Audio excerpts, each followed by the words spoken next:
buddy. I'm kidding. I'm coming. Come on.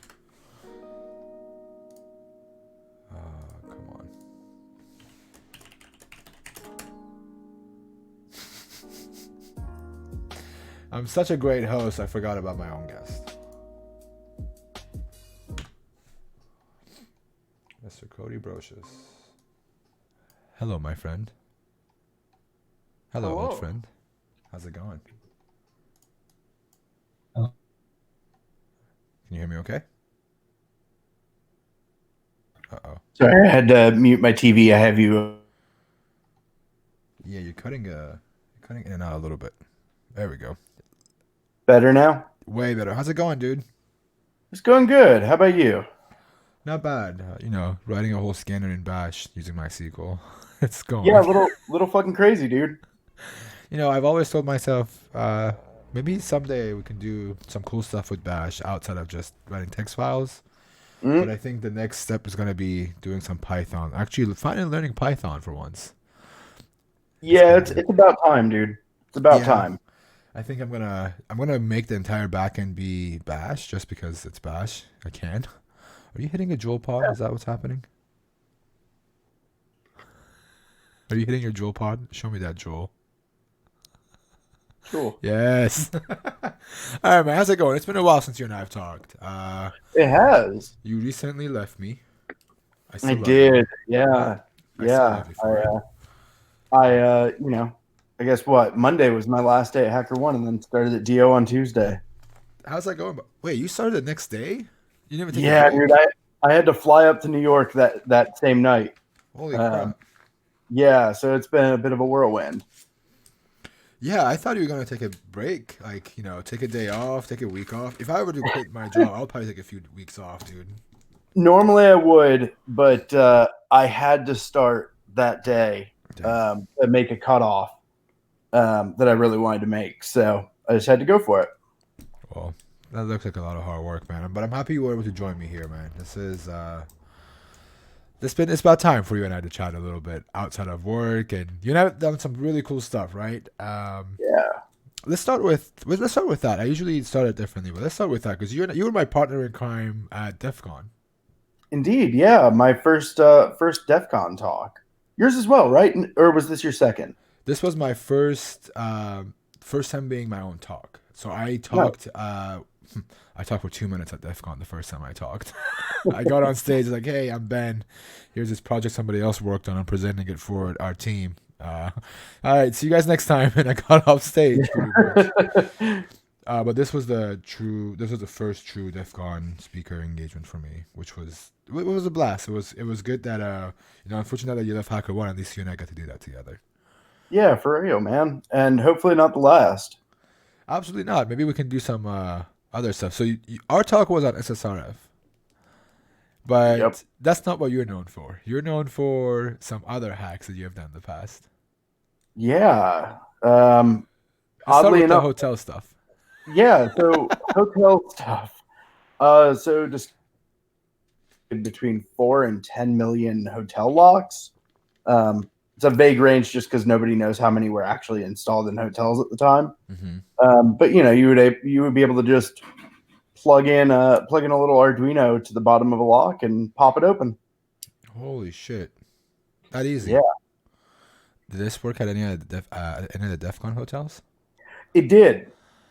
Yeah. So I presented at Black Hat, and there were at least 2 major hotels on the Vegas Strip that I know of at the time that were affected. I know for a fact that the Paris was because I knew the property manager over there. And yeah, it was bad, dude. How scary was it that year to be in Vegas after your talk? I stayed in a hotel that did not have Onity locks, the vulnerable ones. It was not an accident, like by any means. But the funny thing is, like, I still see vulnerable hotels to this day. Like, it's not uncommon. Yeah. Is that talk available online? No, it was not recorded. My slides and the paper were out there. Fun fact. So there was originally a section in the talk that was titled "How to Frame Housekeeping for Murder." where I went through the steps that like literally you could do it straight up. Like you could show in the audit logs on the lock Yeah. that housekeeping was in the room during the time of a murder. And my business partners at the time were like, dude, you got to fucking take that out. So I'm like, begrudgingly, I take it out. And then I released the paper and I forgot to remove it from the paper. So the white paper that's out there has steps for how to actually frame housekeeping for a murder in a hotel. Oh, that's funny. Not my wisest choice, most likely, but I don't think it's ever happened. There was a meth head that went on a crime spree across America, breaking into hotels and like stealing TVs and shit. Damn. Yeah, used my bug. That was an Damn. interesting one. That's insane. I gotta look at that white paper.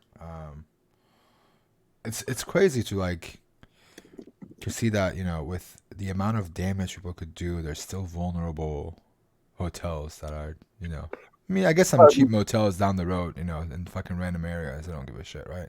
They're all over the place, man. That's hilarious. So that's hilarious.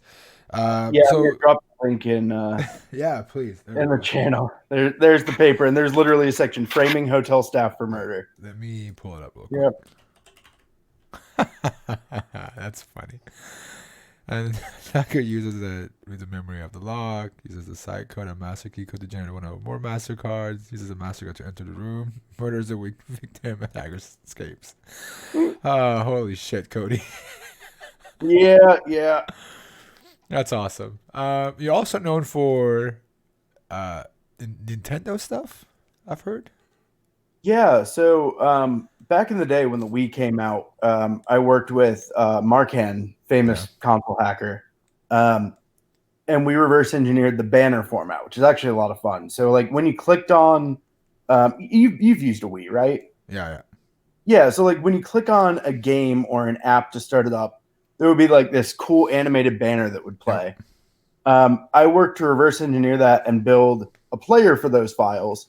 And then he did the opposite of that and made a renderer so that like if you ever used the homebrew channel, there was this really sick animation that would kick off, and that was using that work, the reverse engineering work that was there. So that was kind of the start of my Nintendo stuff, and then I dropped off, worked on the iPhone for a while and stuff like that. But then, I guess it was what, like 3 years ago now, the Nintendo Switch came out. Yep.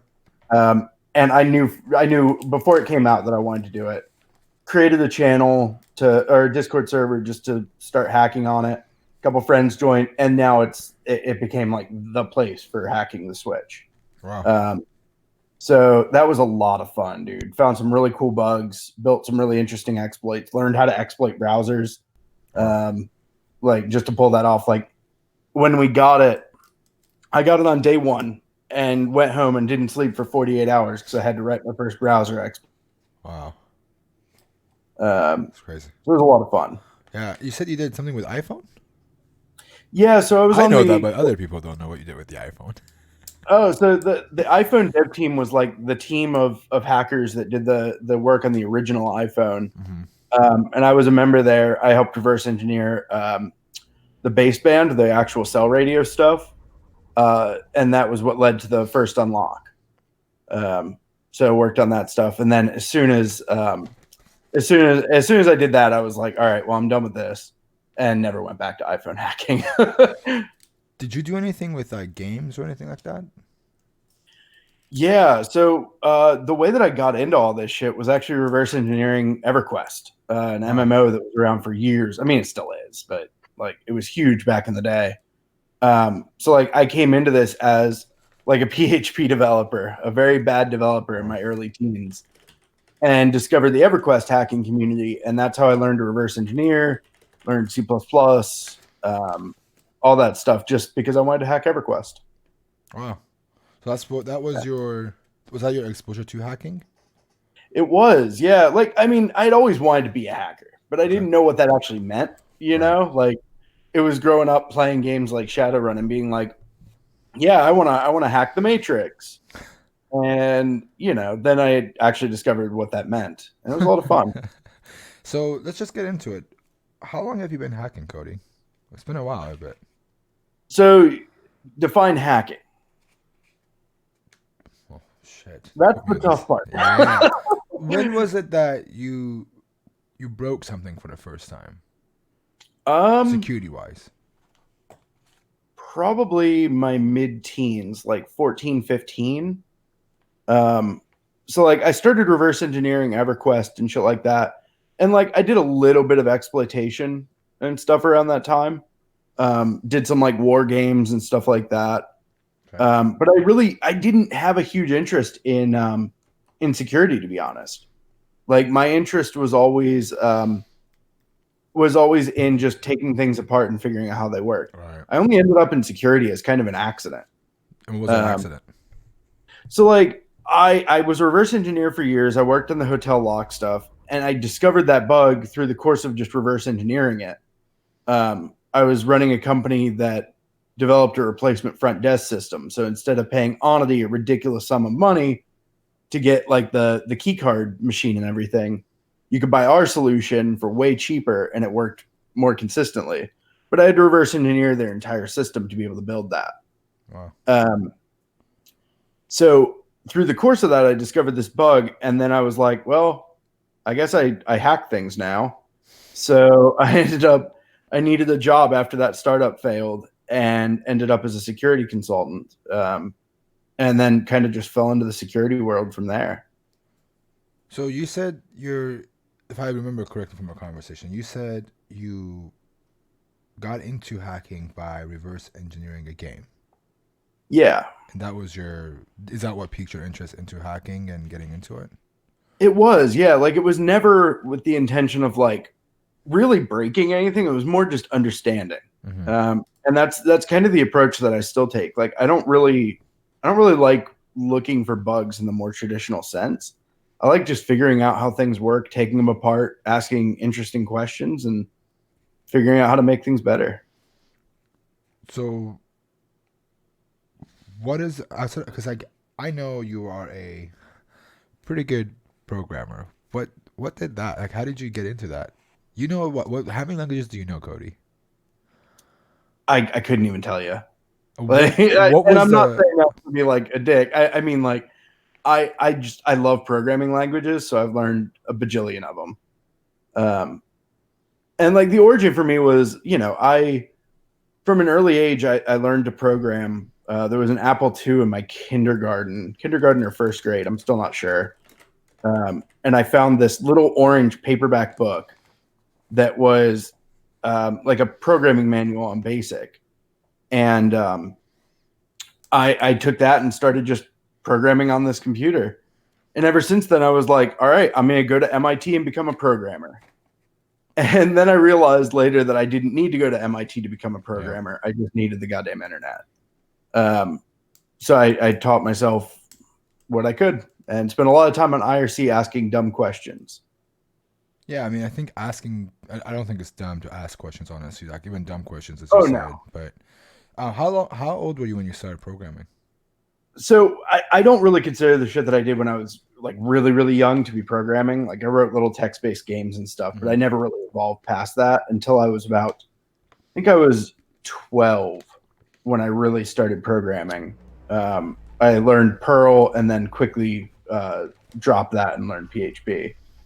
Goddamn And PHP. then kind of went off from there. Yeah, dude, I was a PHP developer for a long, long time. Yeah. Like an embarrassingly long time. My first compiler that I ever wrote was actually in PHP to compile PHP to C++. What the why? Why? Explain to me, why the fuck do you need PHP to go to C++?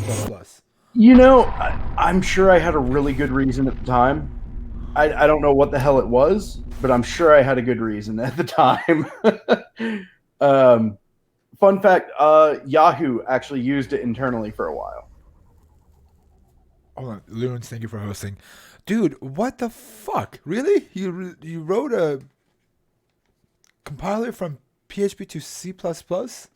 Yeah, dude. There was a It's real actually use for that? Yeah, like you can still find the source out there. I actually I threw it up on GitHub a while back because it was on SourceForge, and I think it had been like about to be deleted or something. But yeah, it's like literally some of the worst code that I've ever seen now that I look back at it. But I was like, I don't know, 15 at the time or something, so I can't be too harsh on myself. So here's my question for you. You said you wanted to go to MIT to become a programmer, right? Yeah. Did you ever pursue that? No, I dropped out instead. Did you go to MIT? No, You no, dropped out of no. high school. Yeah, I dropped. So I dropped out in 11th grade. Damn. Didn't know So yeah, so back when I was 16, I found this app that it got big on Slashdot. It was called ITMS for All, and all it let you do was like a little Perl script that let you browse the iTunes store from your browser. It wouldn't let you buy music, anything like that. I was a Linux user. I couldn't run iTunes. So I was like, all right, well, if they can access the store to like browse it, I'm sure I could figure out how to buy music from the store. Because I had an iPod. Yeah. Really wanted to be able to buy music from there. So I reverse engineered out their encryption, found out that they were applying their DRM, their digital rights management, on the client side. So you would buy a song from Apple, download an encrypted form of it, and then you would apply the actual copy protection. Well, I wrote an app that would do this, but it didn't apply the copy protection. And of course, Apple was not happy about this. And as soon as the media found out about it, and found out that it was a teenager doing this, they were all over it. So like, I turned 17 and like I ended up in Forbes and shit like that because they were like, teen hacks iTunes casually. Yeah. And as soon as that happened, I started getting like contract offers and job offers, and I'm like, all right, well, I'm done with school, peace. And yeah, dropped out, moved across the country, and started working. Wow. So what I was going to ask in regards to school is, so do you think for someone to become a quote unquote security professional, do you think a formal education is the right path? I don't know that there is any right path for this stuff. Mm-hmm. You know, like there are so many different ways that you can get into this. There are so many different ways that clearly work because there are amazing people that are high school dropouts. There are amazing people who have fucking PhDs or multiple PhDs. Right. It all depends on like what you need. For me, school was not an option. Yeah. Like it was not for me. But for other people, that may be what they need. You know, I don't think that there's one right path. Yeah. Like, do you have any certs? Nope. Do you believe in certs? I will say I don't think that certs are the right path. I know that I'm going to get some shit for that, but like, I think that they're kind of worthless. No, we talk about this every week. Any guest that comes on, I ask him like, "Hey, do you believe in certs?" And some people are like, "Yeah, absolutely. You want to become a pen tester or accredited, blah blah blah." Sure. And some people are like, "No, like."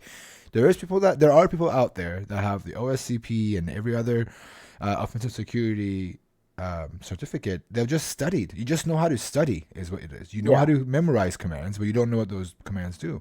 Yeah, like don't get me wrong. If that's what gets you your first job, that's awesome. If that's what gets you a raise at your job because they're like, we'll pay you more if you get a cert. Right. Fucking go for it. Like go do it. But like if that's the only thing that gets you into it, you're probably going down the wrong path. Like there's probably an easier, more effective, definitely more cost-effective means of doing it.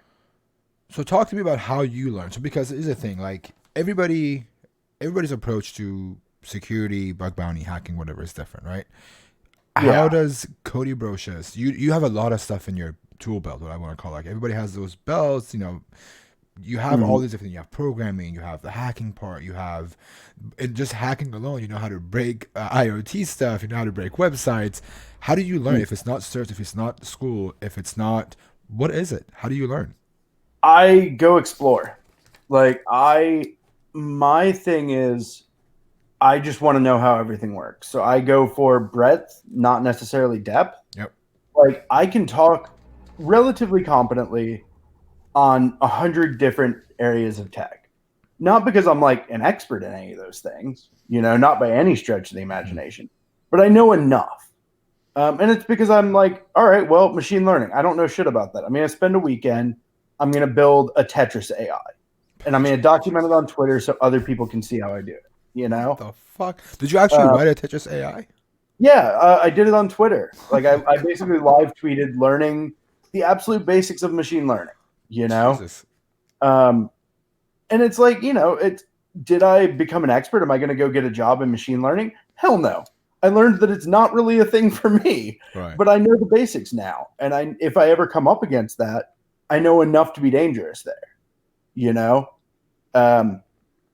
For me, it's really important to just go out and learn everything you can, and don't feel like you have to go super deep on it. Having breadth is really important. A good example, I do graphics programming on the side. I was actually just talking on Twitter about some of the art that I do. Yeah. And it's all like procedural art. And through doing that, I've gotten a pretty decent understanding of how GPUs work. Well, when the Xbox 360 came out, so this is actually kind of a fun story, and I've got to like lightly humble brag here. When the Xbox 360 came out, I was living in San Diego. It was that first job that I moved away for. At the time, Bunny, who wrote the book Hacking the Xbox, Warren, who was a PSP reverse engineer and hacker, Caustic, who wrote the first Xbox emulator and Xbox SDK. I think that was all of us. We were all living within about 5 minutes of each other. And the Xbox 360 came out. And of course, we're all like, all right, well, we're going to get together and hack this shit. So we literally got this German Xbox because you couldn't get the one in the US yet. It was like super hard to find. Yep. We had somebody send us one from Germany, and Bunny, the author of friggin' Hacking the Xbox, in my apartment just looks at the board. Like, we took the case off. He looks at the board, takes an O-scope, and just starts attaching probes in a couple points, and then turns it on. I see the Xbox 360 boot screen show up on the oscilloscope, and I'm like, what the shit? But anyway, this all happened like in my apartment and his apartment. We like hacked the Xbox 360. But what was crazy was my knowledge of GPUs led to us discovering the first real bug in the Xbox. Wow. There was a way to using shaders, which are what you use for like doing graphical effects and such. Mm-hmm. You could write into memory if you could tamper with shaders. And there was a game called King Kong where the shaders weren't part of the signed package. So we could go and modify shaders all we wanted. And that actually led to the first Xbox 360 exploit, just because I happen to know some shit about 3D graphics. If I didn't have that kind of breadth, I wouldn't have found that. Somebody else would have. When did you talk to me about Hacker 101? When did you decide that you wanted to become someone who's teaching hacking? So this is actually kind of hilarious. One, I've been teaching forever. Like I started out on IRC myself, and I people. I wanted to answer questions. So I've been teaching in some form or another since I started learning. A lot of people helped me. I wanted to pay it forward. Right. Hacker 101, the way that it worked was Hacker 101 came from HackerOne buying my company Breaker 101, yep. As you know. And the way that Breaker 101 came about was I was in, I'm pretty sure I'm allowed to say this now. I was in Redmond. I was working on security for the Xbox One. I was a contractor for like 6 or 7 weeks. I'm hoping I'm allowed to say that now. It's been like 8 years or something. Anyway, I was bored as hell. I was in this corporate apartment, and literally the only things to do were play Magic with my coworkers, play Magic the Gathering, which was a lot of fun. Yeah. Or go to the shooting range. So like we spent a lot of time at the shooting range, and I got pretty good. But like those were the only things. And one day I'm like, all right, I want to teach a class, a paid class on reverse engineering. And I started coming up with like a course syllabus and thinking about pricing and stuff like that. And then I realized like, okay, yeah, there's like 5 people in the world that would be willing to pay for this. So screw that. I'm going to teach people how to become security consultants instead.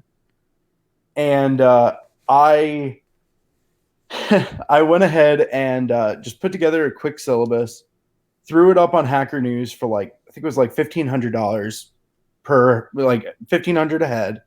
The next day I threw up the syllabus And I was expecting that I was going to get like 2 people to sign up, and then I was going to have to refund their money and be like, yeah, sorry, not enough people signed up. Mm-hmm. It sold out the first day. And I was like, oh, shit, I guess I have to actually like do this now. Like I have to actually make this happen because it actually sold out.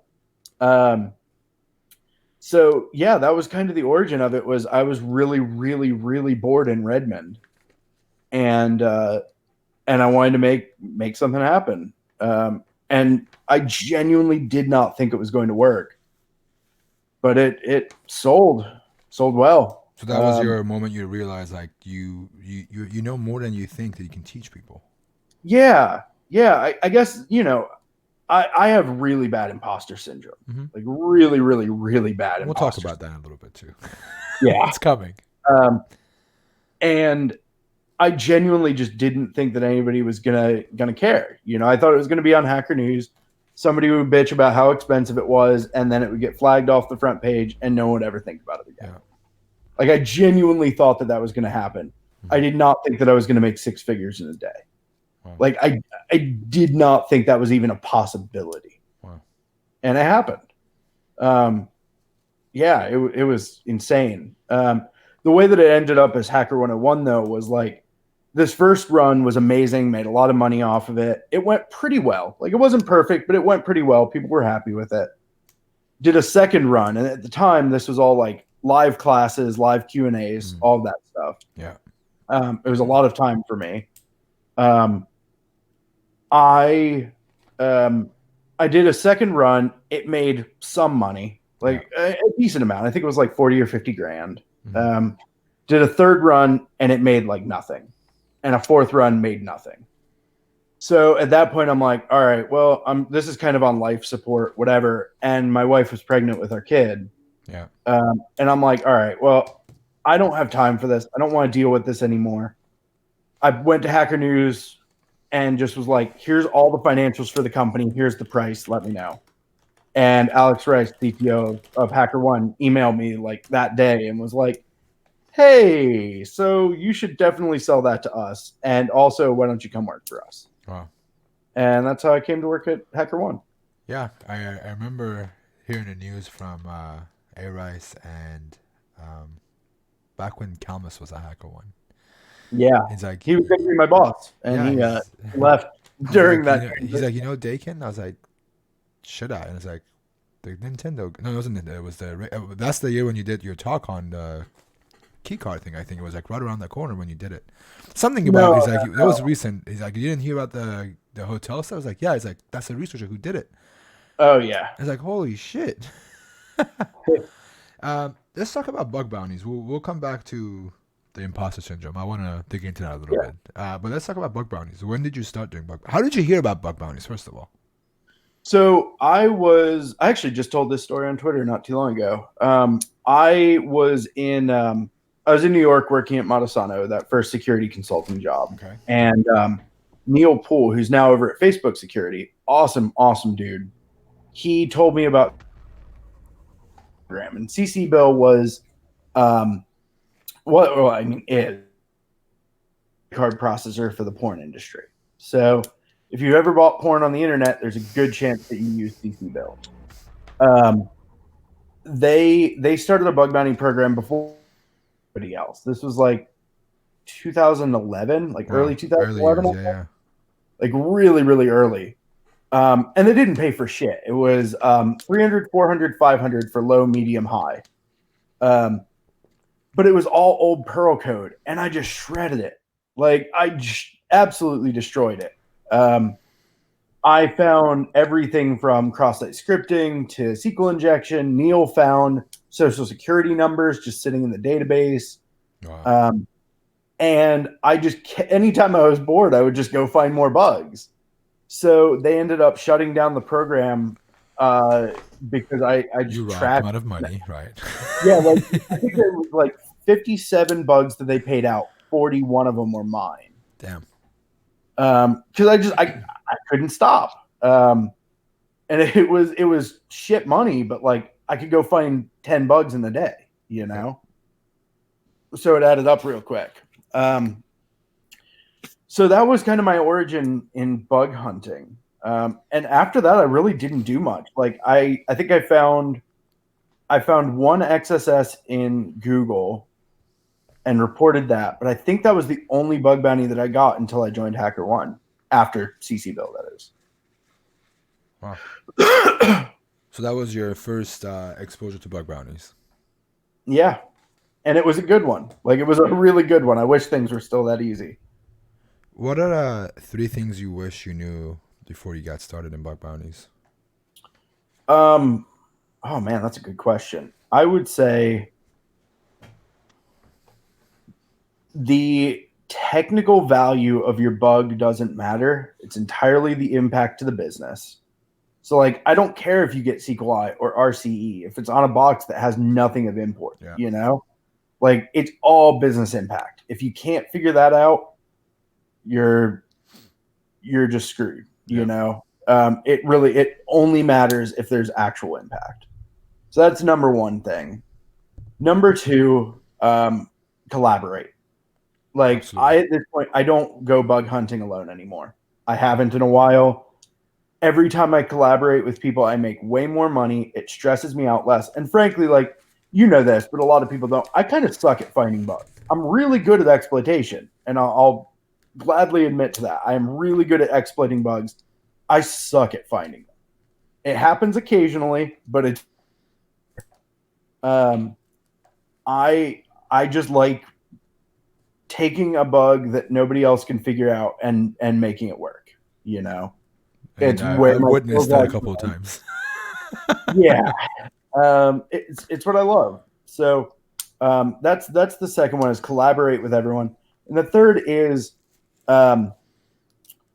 focus. Like focus on what you like to do. I at this point I only look for like SSRF SQLi. Maybe I'll find something else in, you know, by accident, but I really only focus on those things because they're the things that I like to exploit. Yeah. I especially like to exploit things that just aren't normally done, you know, like SQLi, when you have severe length restrictions, like you can only do 30 characters in this field. No tool is going to be able to help you. Like SQL map will not even tell you that it is vulnerable. But I can figure out a way to exploit that and exfiltrate data. So like focus on the things that you like to do. That's the third thing. Do you play a lot of CTFs or used to? No. So you just write some monster CTFs, and you're, you know, I call you evil on a regular basis on Tuesdays, but you don't actually play them. Yeah. No, I don't like doing CTFs. The reason is that most CTFs they're so far from the real world that it just bores me, honestly. Like I've done a couple here and there, but I really just don't like CTFs.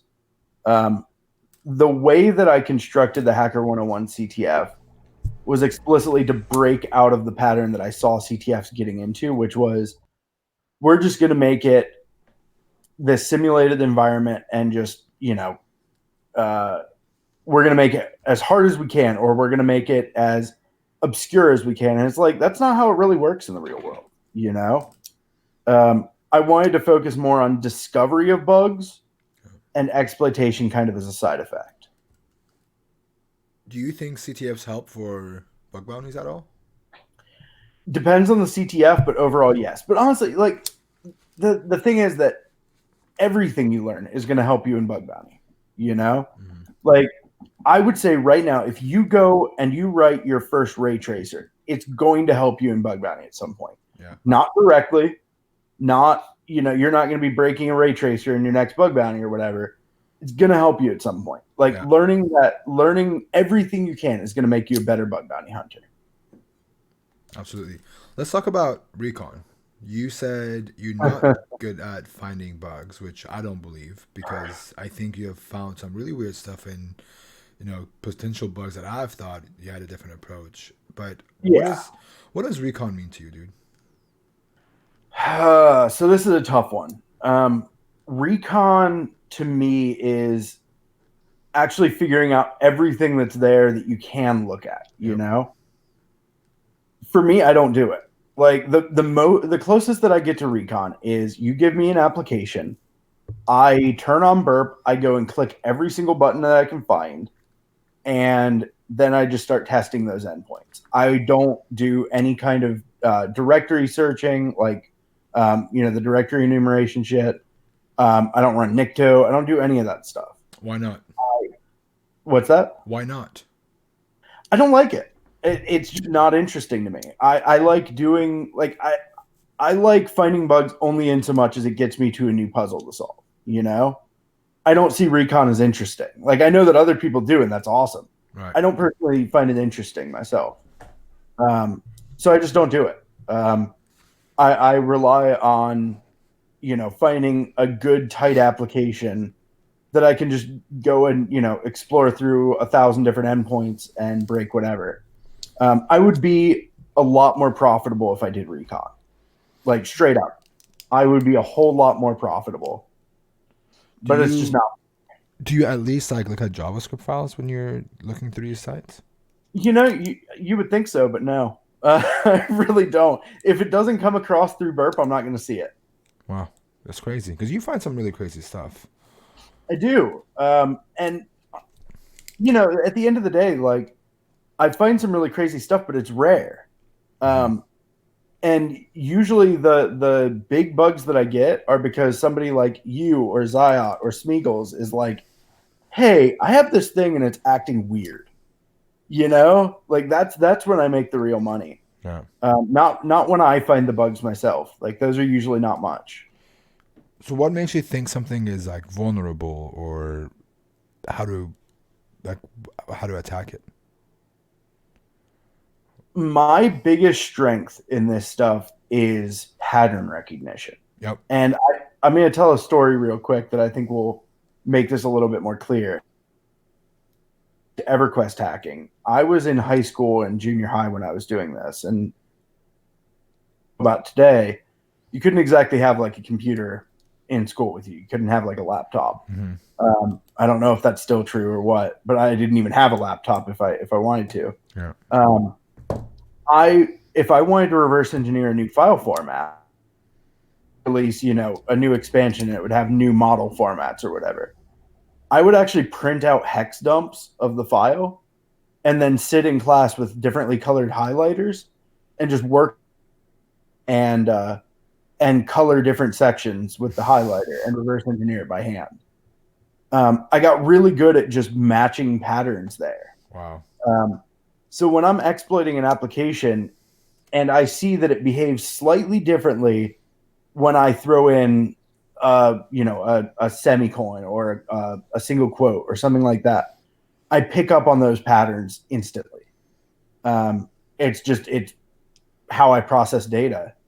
And when I see something that breaks the pattern, that's when I know that I've got something fun.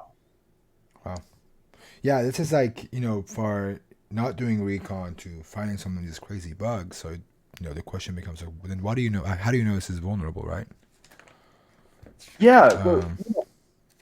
For me, it really just, it's kind of this spidey sense. I can't really describe it more. I kind of see what's there based on little tiny interesting things that I notice, and also I do test specific things based on what I know about the service. If I know that it's PHP, I'm going to test it very differently than if I know it's .NET. And that's just one of those things that I think comes with, experience doing this shit. Yep. I agree. What tools do you use usually on a regular basis? What is in your tool set when you do bug bounties? What do you think my tools are? Because I bet you can guess real quick. I just think you only use burp, man. Burp, and then you probably spin up your own stuff. Yep. So that's it. I will say I use SQL Map if there's an obvious SQL injection that I want to exploit, and I want to get a SQL shell on there or something. I don't really use any other tools on a regular basis other than burp, Firefox, and a Python shell with requests. Write a lot of really quick Python scripts, and that's a huge portion of my tool set. How How much time do you spend hacking with bug bounties? Not as much as I would like. Ostensibly, I spend every Sunday hacking, Okay. but it's been maybe like 5 weeks this whole year. Huh. Now that I'm going to be in this new position, I'm going to have a little bit more free time on the weekends, and I'm hoping to do that. So I've actually doubled my bug bounty goals for next year, and yeah, I'm hoping to hack a little bit more. So I'm hoping for like 8 to 10 hours a week minimum. What gets you motivated to hack? Like, what's the motivation like that keep you going to keep hacking on bug bounties? Motivation for me really comes down to two things: money and puzzles. Okay. I like the challenge. I like the solving puzzles. Yeah. But it's really easy for me to get demotivated when I'm not finding bugs because that means there's no puzzle for me to solve, you know? So like I had a good like 3 month stretch where I didn't do a damn thing hacking wise. And it wasn't until 702 and collaborating with some really amazing hackers there that I got back into this at all. I was very demotivated. And it was tough for me.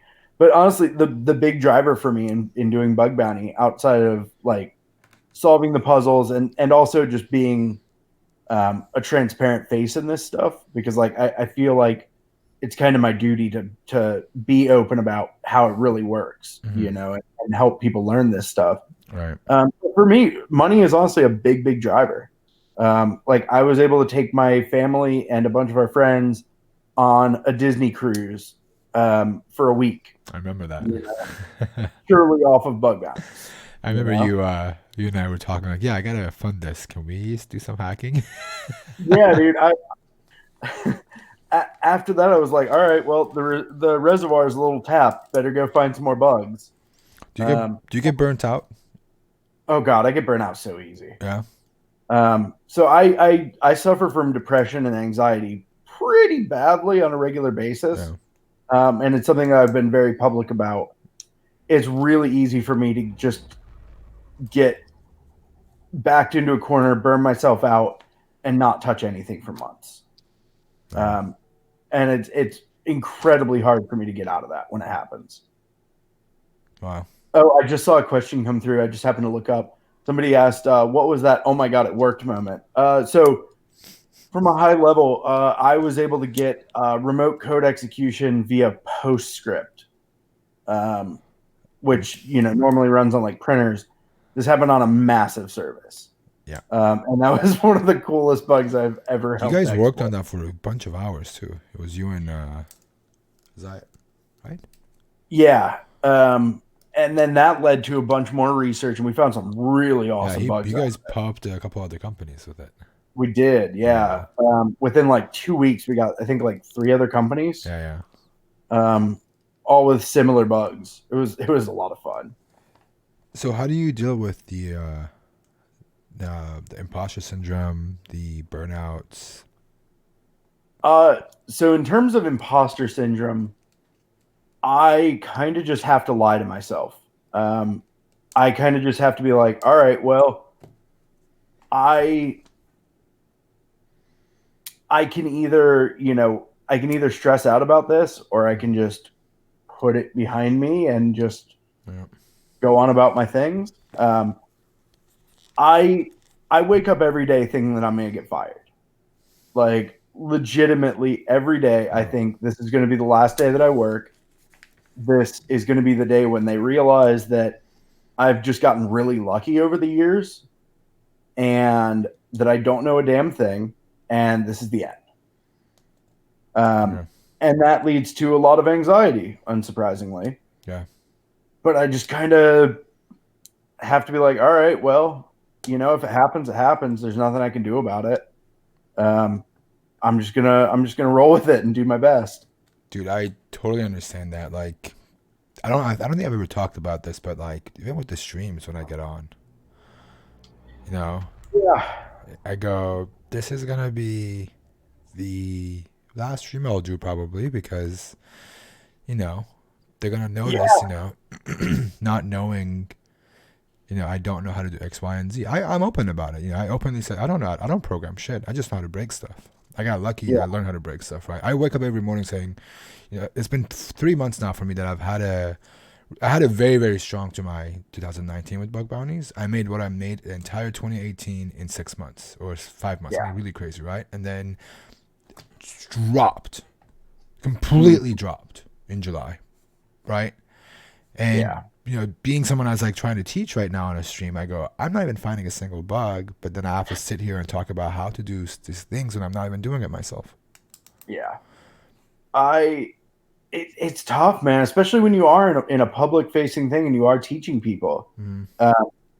Like for me, making the Hacker 101 videos and stuff, like I thought every single one of them I would put out there feeling like garbage because I was like, this, people aren't going to find this valuable at all. They're going to be filled with comments that are, just like, why are you wasting our time with this? And then my boss would see it and be like, oh yeah, they're right. And then I would get fired, it was crazy for me. And like I had a similar experience with like the months of death. And like in beginning of May, I found this bug where there was a service that was using headless Chrome and it was an older Chrome version.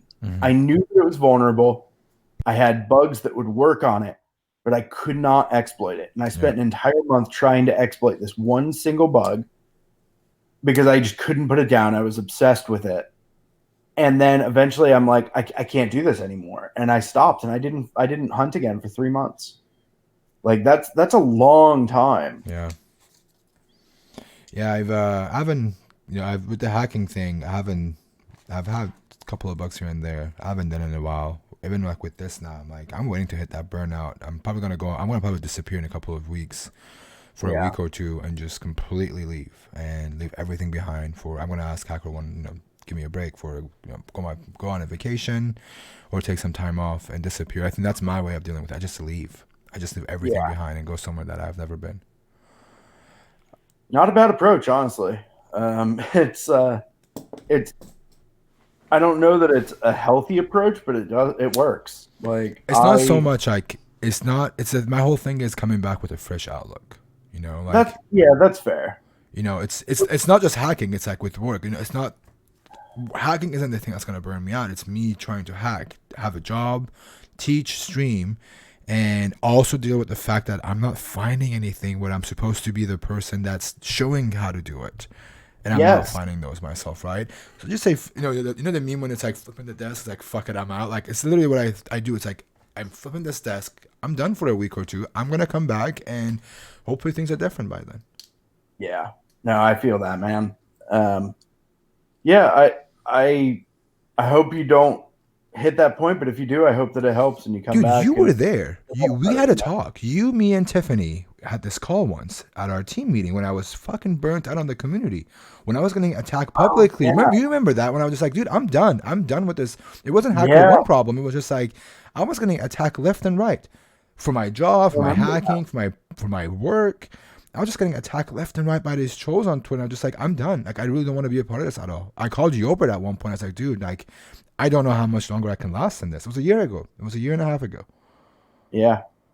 And dude, it's rough, man. And like, I know that this shit is like first world problems in a lot of cases, but it's so stressful. I mean, it fucks with your head. Like, it's all mental, man. Like, your perspective is what makes the difference when it comes down to anything you do in life. I say this every time. You wake up saying you ain't shit in the morning, you bet you're not going to be shit all that day until you go to bed. But yeah, burnouts aren't fun. I always ask this question from everybody that comes on this show. It's just because I want to know I'm not the only person. And it makes me, it's selfish of me, but it makes me feel better because I go, okay, I'm not the only person that has that pressure on them. Right? Yeah. And some people don't bring it up. On Twitter, people are sharing all their bounty amounts. No one's going to say I fucking suck. No one's going to say I think about myself this way. Yeah. So I've been trying to be as transparent as I can with everything. Like I publish every single one of my bounty amounts. I publish how much I work on it. I publish my concerns. I publish my mental health status. Yep. Because like, I think that it's important that people know that like, yes, you can make real money doing this stuff. Yep. You absolutely can. Is it easy? No. Is it going to take you a while? Yes. Yeah. If you wanted to just straight up make money, I would not recommend bug bounty for you. Yeah. You know, like there are so many easier ways of making money. But I feel like it's kind of my duty to use the position that I have and the megaphone that I have to just be open about like what it's really like. Yeah. Yeah, I don't think a lot of people think about it that way, but I agree, dude. Like, I'm kind of the same way. I'm not so open about my imposter syndrome. I mean, I am on the stream usually. Um, I just don't know. It's the internet, man. People are gonna just fire at some point. You know, I could tweet about it. It's gonna fire back and make it even worse. So I just keep it to myself. I have other outlets. Video games has been a good one. I play PUBG and get super angry and take my anger out on it. That's fine. Yeah. All right, let's talk about advice to newbies.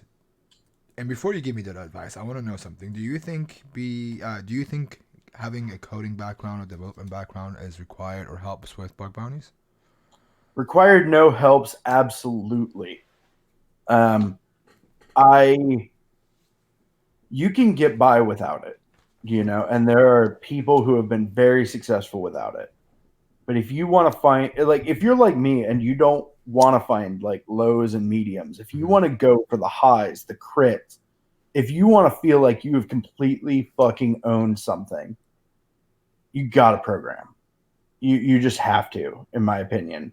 Like, I can't say too much on this one, but like Joel, Techno Geek, and we worked together on this event, this last hacking event. It was my first as a hacker, and we got RCE on a device. Yep. It was a $25,000 bug. Wow. And there was no way in hell I would have been able to pull off any part of it if I hadn't already had background in web exploitation from hacking the switch, and if I didn't know how browsers work on the inside and how JavaScript engines work. Like, I don't know if you know this. I worked at Mozilla for a year. Yeah. It was a horrible job for me, horrible fit. But I learned a whole lot about browser internals from that. And like that led to, you know, a $25,000 bug, which is insane to me. Programming background, even if it's cursory, is absolutely essential. And if you can really get into it and you can get that breadth of skills, like I talked about earlier, you're going to be in a really damn good place for finding those crits. So what is your advice to someone new outside of coding? Diversify. What do you mean? The best way I can put it is you should go and learn everything you can about everything you can. And once you feel like you've got kind of the lay of the land, figure out what you like to do and focus on that. So like diversify your education, learn as much as you can, and then focus hard on the stuff you actually like doing. Because if you don't like doing it, you're not going to do it, or you're gonna hate it and you're gonna burn out. I would say that's the key that I could tell people is like learn as much as you can and then focus on the things that you like and ignore everything else. Do you think hackers should learn every vuln type all at once? How should they learn it? So there's the site Hacker 101 where they can go and they can start doing they can start with the videos, learn the absolute basics, start doing the CTFs, and you know, as they get stuck on the CTF, ask questions in our Discord. It's a fantastic Discord. And watch more of the videos, you know, and build up your skills that way. A good hacker should be able to find any of the bugs that are covered in Hacker 101 stuff. Okay. Will you in practice? Probably not, because you're probably not going to like hunting for all of them. And again, focus on the things that you like. But if you go through Hacker 101, you're going to learn a ton about all these different bug classes, and you're going to learn, you know, that's how you're going to get the exposure to learn what you do like. So take advantage of Hacker 101. Why is collaboration? but Why is collaboration so important in bug bounties? And yeah, we talked about this a little bit, but so if you collaborate with the right group of people, they know what you're good at, they know what you like doing, and when one of them discovers something that they are not as good at or that they don't like as much, they'll throw that over to you and vice versa. So collaboration lets you hyper focus on the things that you enjoy if you're collaborating with the right people, and you also learn so much from them. Like I've learned so many little tiny tips and tricks from you and Zaya and all these guys that I've collaborated with. yeah. And every time I do collaborate, I learn more and more. It is like literally the most important thing in bug bounty, in my opinion. Yeah. Speaking of Zayat, can everybody in the chat do me a favor? That's including you, Cody. I would appreciate this help. I need you all to, we're going to take a break real quick. Just 1 second. I need you to go to Twitter, and I need you to go to the right top corner and type in Brett. I think his whole name is on there. I want you to go to this profile, and then I want you to click this tweet button, and I want you to say, when will you go on NahamSec's show? And I want you to tweet that to him. Because, you know, him and I have collaborated so much. And I have so many cool stories to bring out of him and I talking. But he's not listening to me, and I really want him to come on this show. So if you're watching this right now live, if you're watching the VOD even, just go drop one of these right now and tag me at the NahamSec part so I can retweet it. Thank you. There we go. We're just going to spam him. Let's go spam. And cool. So this now is... you're gonna get banned from Twitch for brigading a friend. Oh, I've done it so many times, dude. That's probably why it caused them to ban me. But dude, my title, I think my title on Twitch right now says, hopefully I won't get banned again or something like that. I've been leaving that. Oh, I didn't. That was yesterday. I said hacking on Verizon Media and hopefully not getting banned from Twitch. I'm gonna throw some shade at them. Cool. Well, so this was done with the first part of the interview. The second part is when I have a little bit more fun. I break it up into two parts. I ask you some fun questions about your first bug and blah, blah, blah, who you collaborate with and those sorts of things. And then the second part is I'm going to throw random words at you. And I want you to tell me the first one that comes up to mind or whatever you feel like. It's going to be a single word I'm going to tell you, right? And you can be as long as you want, short as you want with your answer. Okay. Okay. I'm going through my old ones. Hold on. Because I have like a ton of these. As I do more interviews, this is like the book that I have. It has all my notes and questions in it, and I take notes depending on who I'm interviewing, and it looks like a shit show, but cool. So let's start with the first part. First program you hacked on. CC Bill. And first bounty you got, how much was it? Do you remember? I think that the first bounty that I got was a medium, if I'm not mistaken. So $400. What was your first purchase with your bounty money? So I can legitimately say that porn paid for my bed. I took all my bug bounty money and okay. So at the time when I moved to New York, great. I was single, got a girlfriend. Yeah. And she was so sick of sleeping on my fucking fold-out futon that she was like, I'm not going to spend the night over here anymore until you get a real bed. And I'm like, all right, well, I guess I should do that. And she was right. Like, she was absolutely right. That thing sucked. But I went out, we went together and bought a really, really, really, really, really nice mattress. And that was my first, like, real purchase with bug bounty money. What was your best purchase with the bug bounty money you got? Oh man, that's tough. It's got to be the cruise. Yeah. Like that cruise is awesome as fuck. Yeah. Though I did just I just had a really good payday with H1604. Made a lot of money with that, yep. And just went on a bit of a shopping spree. Bought one, Lovesac, the huge beanbags. Yeah. So I got one of their biggest ones, and bought like a new 3D printer and some other stuff like that. So yeah, just went on a shopping spree with that, and that was a lot of Do fun. you like those love sacks? Are they worth buying? I've been They're eyeballing really them. cool. Yeah, dude, I really enjoy it. So I actually, the couch that I'm sitting on right now is actually their Love Sactional. It's their like interchangeable module couch. That's dope. Freaking expensive, but it's super awesome.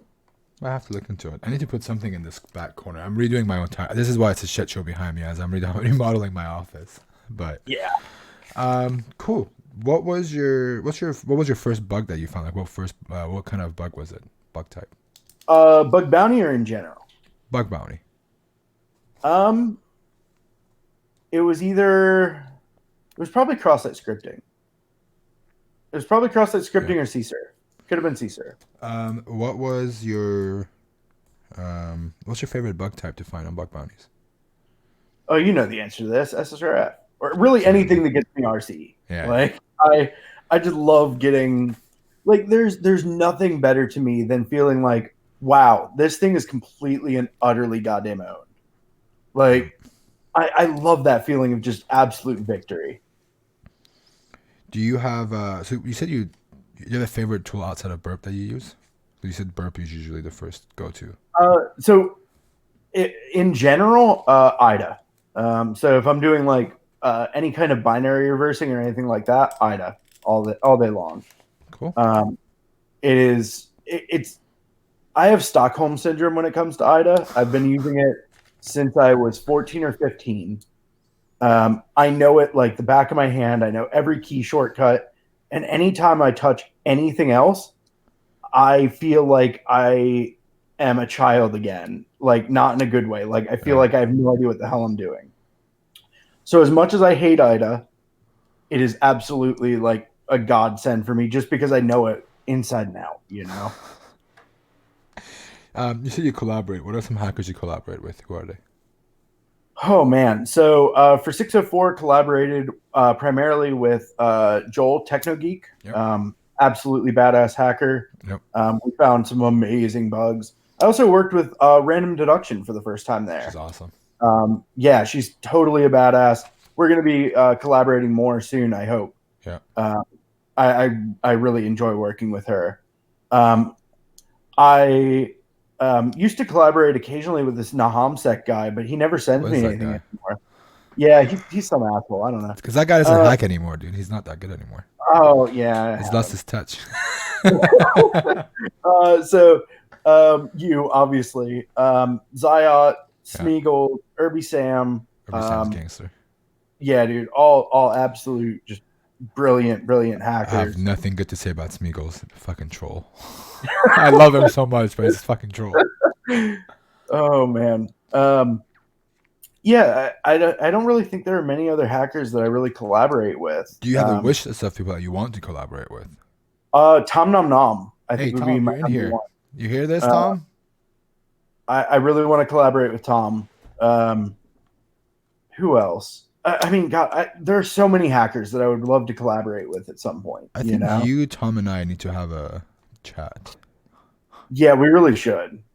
Tom and I tried to hack on this program, and then we couldn't do it just because there was some legalities behind it. So, and then I got banned on Twitch, and my entire focus was shifted to something else.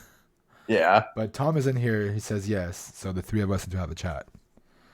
Anybody else? God, I mean, there are so many. I've tried collaborating with Patrick once.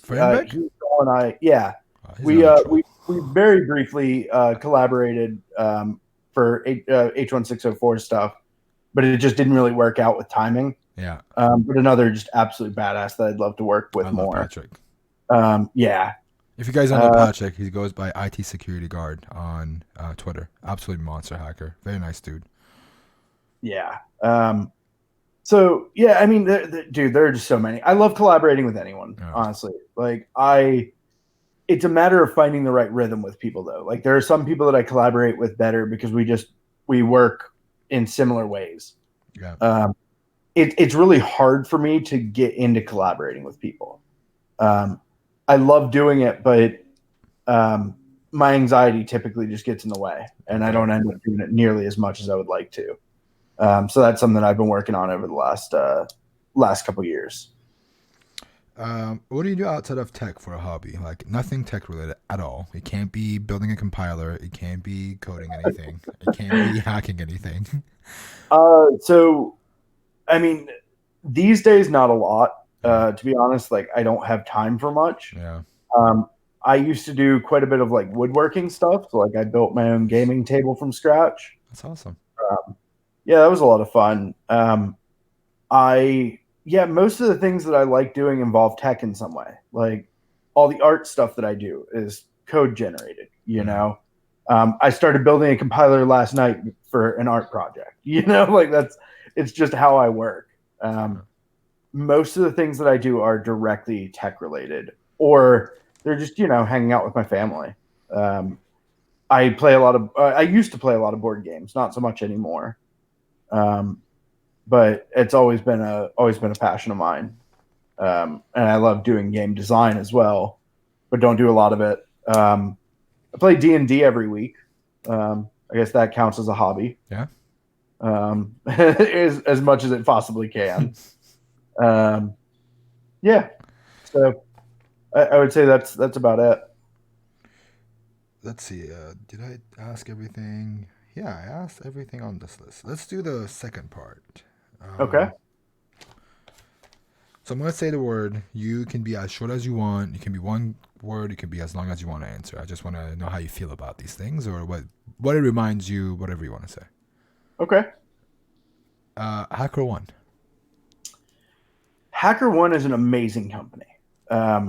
Like it's an amazing company with some really fantastic people, Yeah. and honestly, I'm still, even though I've left, I am all in on bug bounties. Like I think that they are the future.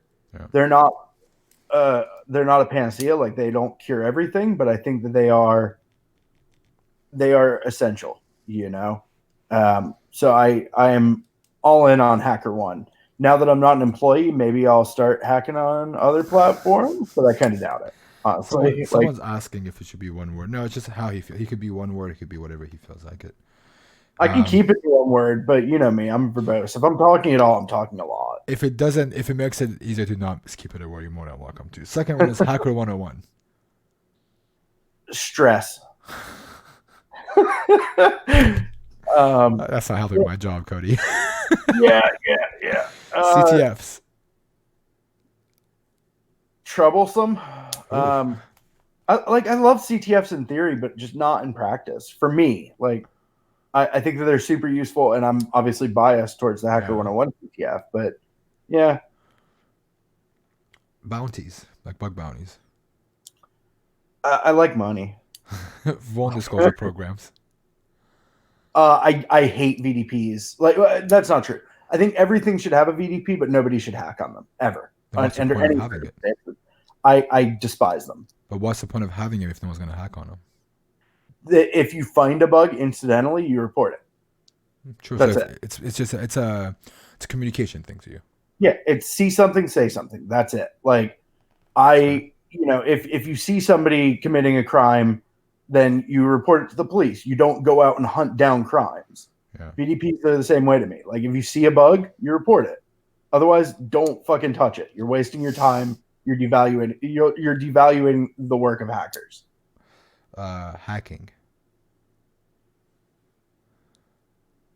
Intellectual exercise. I like that. I like that. The movie Hackers. Love it. Love that movie. I made a hackers reference in your chat earlier. Hold that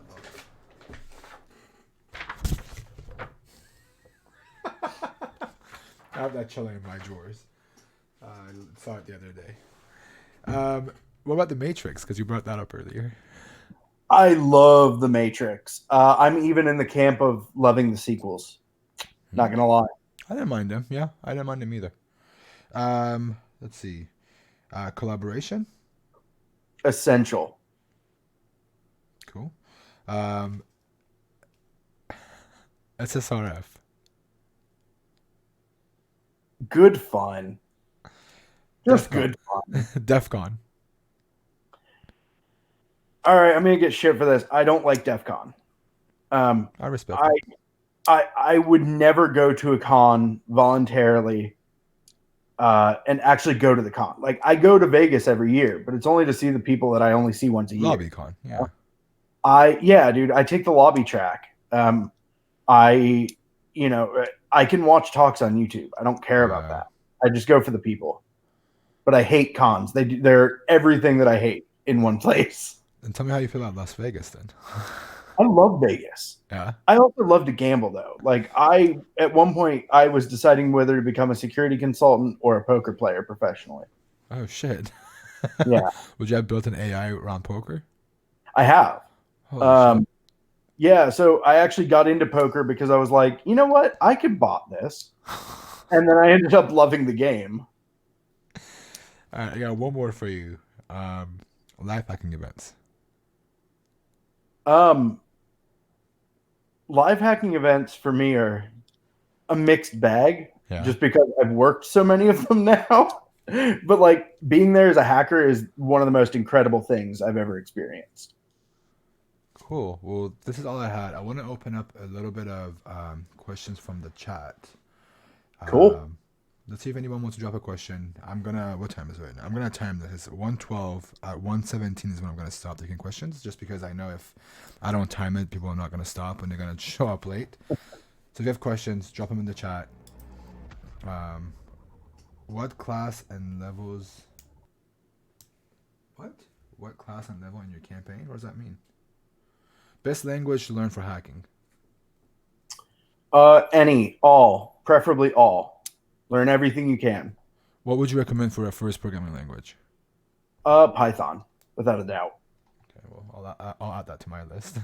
What makes them so good at exploitation? Is it the breadth thing? How can others get better?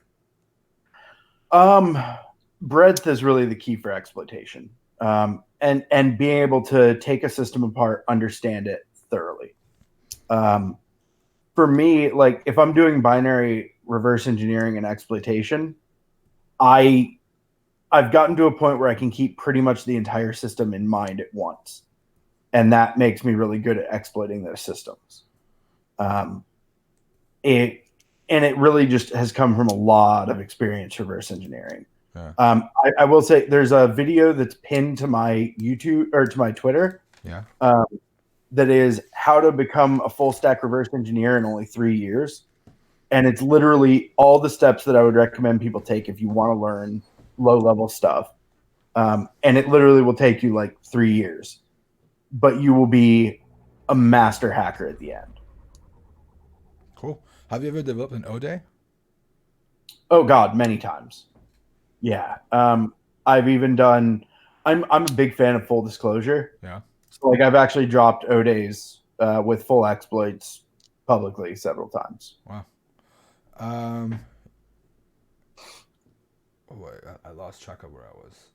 Any tips on how to start on reversing? Well, he just said that. Go to his Twitter. It's pinned on there. It's a really good, Yep, really good thread. and right at the top. It's only a short video, but it'll take you about 3 years.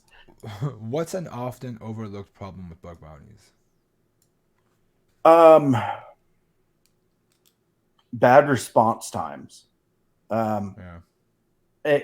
It's a killer of dreams. Like if somebody finds a good bug on your platform, just fucking pay them. Like I'm waiting on a bonus right now, a 5K bonus that like I know it's paid out to me, but I'm still waiting on it like 3 weeks later. Very irritating. It totally kills my motivation when I'm like, well, are you ever going to like give me the money that you told me you're going to do? Yeah. Like, I don't go to a restaurant and be like, yeah, thanks for the bill. I'm going to pay you in whenever the fuck I feel like it. Put on my tab. Yeah, I know what you mean. Oh my God, just pay me. I've done the work. Where do you? I'm gonna take a pause. This is a question that came up several times in the past streams. I think Ash isn't here. Ash, you're here. I think this is your question that you usually ask. Where do you see the scene going to be like in the next few years? Like, what do you think the scene's gonna be like? I hope more diverse. Yeah. There have been so many amazing women hackers coming up in the community in the last few years. And I think that every time our community becomes more diverse, we are going to get better on the whole. Everybody learns in different ways. Everybody approaches things differently. And that's awesome. Like, we should be doing everything we can to make that happen. If you are not actively working to help diversity in some way, shape, or form, do it. Like, you should be helping. So that's the biggest thing that I hope I will see in the next few years is, like, I'm so sick of bro tech culture. Yeah. So sick of it. I agree. How do you know when to stop poking at an odd app with an odd behavior, I assume? Like, when do you stop? Oh my God. I told that story about, like, spending an entire month on trying to exploit the bug. If you ever find an answer to this question, let me know. I'm terrible about that. I'll just keep going until I burn out. Do you have so this is, I admit this to myself. Like, I admit this publicly. I have an obsessive personality. Do you have that? Oh God, yeah. I get addicted to the rush. Yeah, you chase the high. Yeah, man. And oftentimes it pays off for me. Yeah. It works well for me. But the flip side there is, if I get obsessed with something and then it doesn't work out, it just destroys me. So it's not good for me. What do you think about low-level bug bounty in executable in parentheses? So this is a problem because the return on investment just isn't there most of the time. Yeah. I can go and spend a day doing web bug bounty, and I can walk away with $3,000 to $15,000, depending on how I do. Yeah. Whereas I spent like 4 months on an incredible bug for the Nintendo Switch, and it's the one thing I've reported to Nintendo before releasing to the public. I got $577.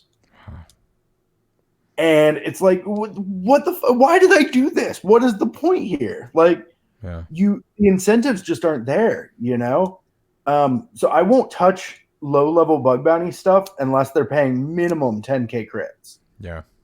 Like, otherwise, I'm just pissing away time. Yeah.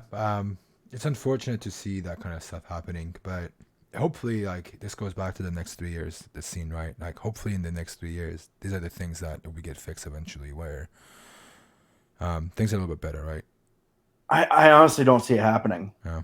Like, I know that I'm being pessimistic there, but I don't see it happening. Like, the amount that they would have to increase to make it worthwhile from a financial perspective to look for like low-level bugs, like, it would just have to be so much higher than people are willing to pay right now. And that sucks because, like, I love doing that stuff. If I could spend my entire day in IDA just reverse engineering stuff and finding cool bugs and doing weird ass exploits, I would. But my kids got to eat. That's just not going to happen right now. I could not make a living doing low-level bug bounty. I could make a living doing web.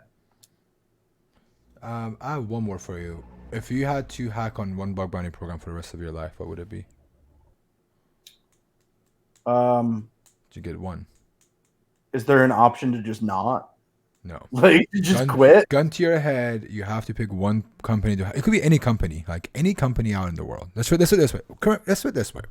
Right now, with all the companies that you've hacked on, you have to hack on one of them for the rest of your life. What would it be? Microsoft. Okay, and then let's say any companies that are out there that you would love to see a bug bounty program with. Microsoft. Like, I know that they have some bug bounties, but they're really minimal right now. Like, if they had bug bounty that covered every single product that they had, I would be a fucking millionaire in the first 6 months. Like, no joke. That's not to say that they are bad at security or anything. They're amazing. Like, in my opinion, Microsoft has the best security team in the world. Yeah. The only company that comes even close is Google. But, like, with that much scope, I could retire in a year. Yeah. Yeah. So that would be my dream program. Cool. Well, this was, again, Cody Brocious, aka Dakin, a good friend of mine. We've had some really good times hacking. Yeah, some really good times in New York together. Are we ever going to get to release that video? I don't know. I was just at this. I will talk about it later because I can't. I don't want to. Because if I Yeah, talk yeah, about, yeah, yeah. I've had this conversation recently, and hopefully it's getting there. But hopefully that comes out Yeah, soon. well, you said that like a year ago. It's been a year. It's been almost a year. It has. Hopefully we Um, get to.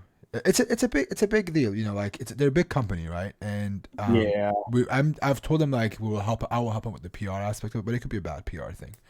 But yeah. we'll get there. But yeah, One day, dude, one I day. really appreciate you joining me today. Yeah, thanks for having me, man. This is a lot of fun. This was very Anytime. fun. I love Seriously. seeing your name pop up in the chat once in a while. I see you typing in once in a while, and I love seeing it. Yeah, I try to come by as much as I can, but You got a family, man. I usually get it. I'm usually I'm swamped. Yeah. Um, but usually these Sundays workouts, my wife usually goes over to the in-laws and brings the kid. Oh, cool. So usually I have my weekends free now. But like lately, I've been traveling so much that it just kills me. All right, chat. Let's spam the chat with the bug bounty or the bounty please emote for Cody. I appreciate you being here, man. I really do. I look forward to seeing more of you with the new position, and hopefully you, me, and Tom Nom Nom could get some hacking done. Dude, that would be awesome, man. And yeah, thanks again for having me. This is a lot of fun. If anybody has any follow-up questions, go ahead and hit me up on Twitter. You know, I'm always around. Cool. Thanks again, man. This is Cody Brocious, aka Dakin. I appreciate you, man. I'll talk to you later. Take care. See ya. Bye. Whew, what a time. That was fun. Thank you for the follow. That was very fun. Cody and I met at random at work, through work mostly. So I appreciate meeting Cody.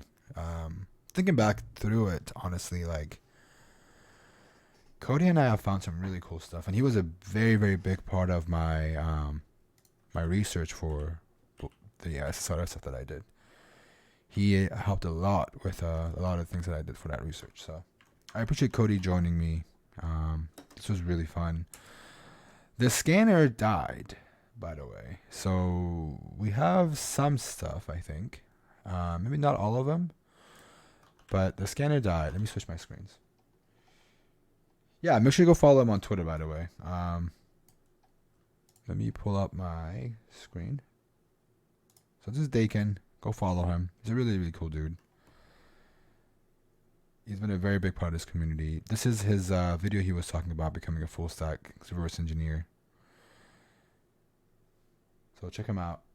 Other than that, this is what it stopped on. I think news is the last domain we have. So let's just kill this and just do a... Let me see how many domains we got. Oh, okay. Not a whole lot. 25,000. We added some stuff. But I don't think there is anything with news. Oh, shit. Is there anything for news? I don't think it hit the news now. Grep. Wait, what? Sudo grep news. I don't think it hit everything. I think it did all the... Oh, you know why? I think I know why. Because I fucked up. I think. I think I was rewriting over the file every time. Maybe not. No, I didn't. Okay. What I can do is I can go back and hold on. What was that? Let's go back to data. What? CD recon scripts. And then data. And then we're gonna...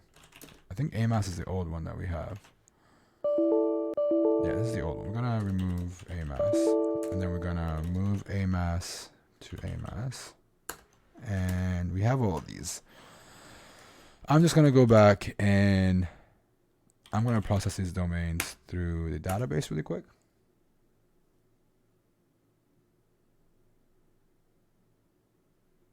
It's just easier to just put sudo in it to make it easy.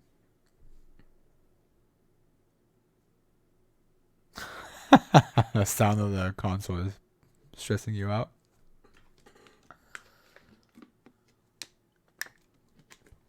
That's because my whole, I brought the audio up so people that can hear you. Usually you wouldn't hear it. I want to process this. I'm going to take off a little bit earlier today just because I'm a little bit hungry.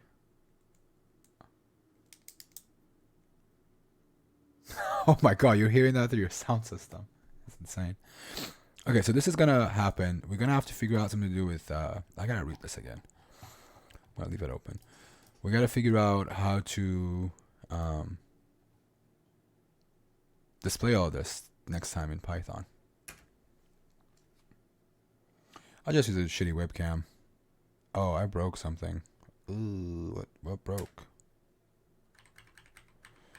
That's not good. That's not good. All right, we have to debug this later. Everything is in there. Let's see how many domains we got. Oops. Domains. Let's just see it. Screw it.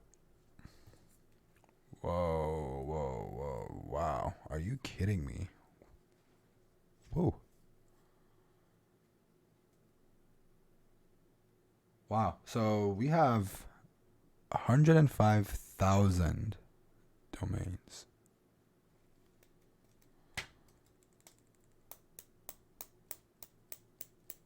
Yeah, that is insane.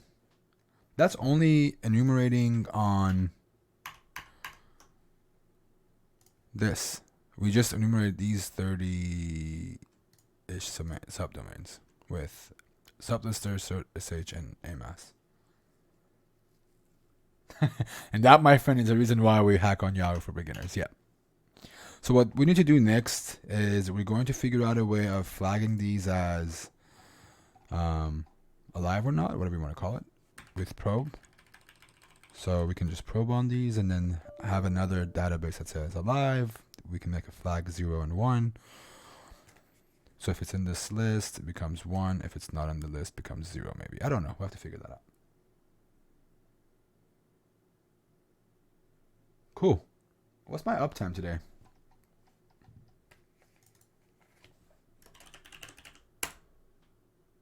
Three hours and 30 minutes. All right.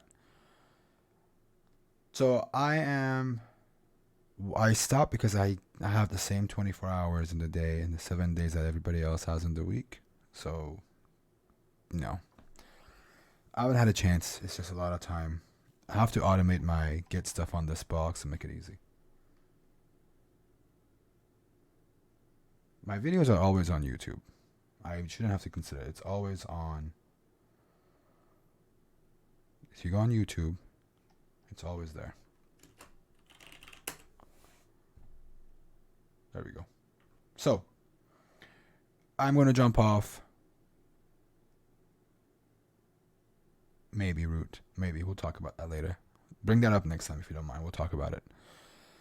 All right. I'm going to jump off for the day. I want to just say thank you all for watching this. If you are interested in the giveaway I'm doing, go my YouTube channel and look at this last video. I am doing a giveaway here for Pentester Lab, so if you want to participate, you're more than welcome to watch this video and enroll.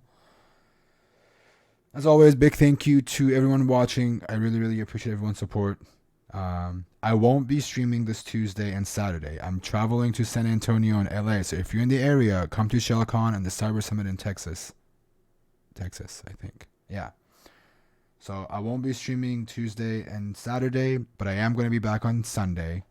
And if you want to keep in touch with me through Tuesday and Saturday when I won't be around, follow me on Instagram. I might pop up on Instagram doing live and talk and do some AMA. So if you want, I don't know if I'm going to for sure do it, but I might be around on Instagram for a while. Once again, thank you all for joining. I really appreciate all this. Thank you for all the mods and everybody here participating in the chat. I will talk to you all next Sunday. Until then, peace out. Talk to you guys later.